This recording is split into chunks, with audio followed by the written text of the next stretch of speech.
Hello， 歡迎大家撳入嚟魔術爸 P。咁我哋呢個 channel 咧，主要就係講我同我女嘅親子生活嘅，同埋一啲魔術嘅秘密，同大家分享嘅。如果你係第一次睇嘅話咧，記得 subscribe 我哋咯。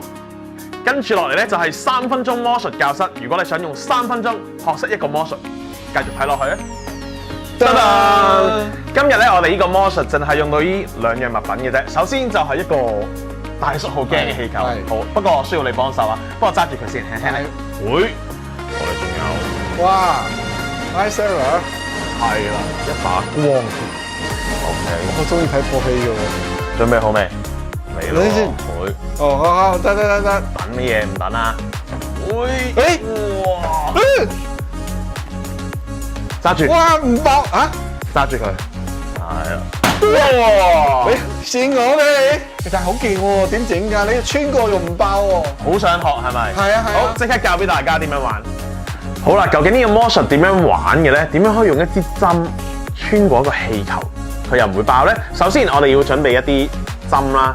咁呢啲針就係平時我哋嗰啲針線包入邊拎出嚟嗰啲針就 OK 㗎啦。另外準備一個氣球。咁呢個氣球咧，最好係透明嘅，因為透明嘅話咧，我哋可以俾觀眾睇清楚啲，究竟入邊發生緊咩事，啲針係咪真係篤穿個氣球嘛？好，首先我哋泵脹嘅氣球去先，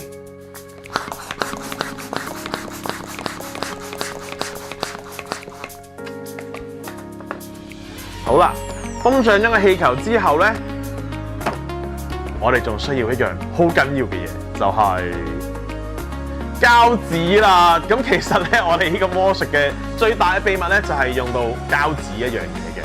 OK， 呢啲咧就係我哋事先嘅準備功夫啦。首先咧，我哋要剪一個膠紙，然之後黐落個氣球上邊，咁樣先可以吉嘅喎。我哋大概咧將膠紙剪到好似5 cm 咁上下啦，然之後將佢黐落去個氣球上邊，咁樣咧準備功夫就完成㗎啦。咁記住啦，呢個工序咧就係喺我哋表演魔術之前咧，觀眾睇唔到嘅時候咧先準備。之後咧，我哋就拎支針出嚟，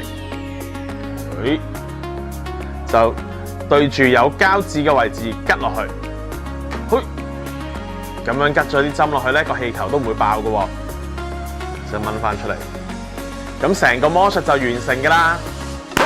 3分鐘就過咗啦，究竟大家學唔學到呢個魔術呢？